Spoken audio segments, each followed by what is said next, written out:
वहीं अब चारधाम यात्रा को जल्दी नई रफ्तार मिलने वाली है। रुद्रप्रयाग में ऋषिकेश, बद्रीनाथ और केदारनाथ राष्ट्रीय राजमार्ग को जोड़ने वाली 900 मीटर लंबी सुरंग बनकर तैयार हो चुकी है, जबकि 200 मीटर लंबे पुल का निर्माण अंतिम चरण में है। प्रशासन का लक्ष्य 31 अगस्त तक पुल का काम पूरा करने का है। ट्रायल सफल होने के बाद इसे यातायात के लिए खोल दिया जाएगा और इस परियोजना से यात्रियों को ट्रैफिक जैम से राहत मिलेगी। साथ ही चारधाम यात्रा पहले से और भी ज्यादा सुगम और सुरक्षित होगी। केदारनाथ धाम और श्री बद्रीनाथ धाम को जोड़ने वाले पुल का निर्माण कार्य अंतिम चरण में है और हमें पूरी उम्मीद है कि 31 जुलाई तक पूर्ण हो जाएगा। इसके बाद इसका ट्रायल एंड टेस्टिंग करने के बाद ही इसको आम जनमानस के लिए खोला जाएगा और इस पुल के बनने से शहर में ट्रैफिक नहीं लगेगा और जो तीर्थ यात्री आते हैं उनको शहर के भीतर से होकर नहीं जाना होगा और उनका यात्रा का जो काल है, जो समय है, वो भी कम होगा और इससे कहीं ना कहीं उनकी यात्रा में जो सुविधा है वो बढ़ जाएगी।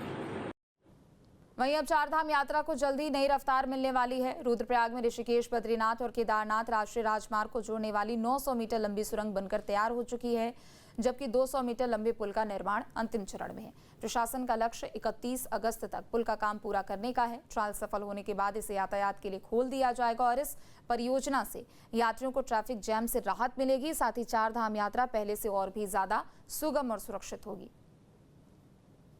केदारनाथ धाम और श्री बद्रीनाथ धाम को जोड़ने वाले पुल का निर्माण कार्य अंतिम चरण में है और हमें पूरी उम्मीद है कि 31 जुलाई तक पूर्ण हो जाएगा। इसके बाद इसका ट्रायल एंड टेस्टिंग करने के बाद ही इसको आम जनमानस के लिए खोला जाएगा और इस पुल के बनने से शहर में ट्रैफिक नहीं लगेगा और जो तीर्थ यात्री आते हैं उनको शहर के भीतर से होकर नहीं जाना होगा और उनका यात्रा का जो काल है, जो समय है, वो भी कम होगा और इससे कहीं ना कहीं उनकी यात्रा में जो सुविधा है वो बढ़ जाएगी।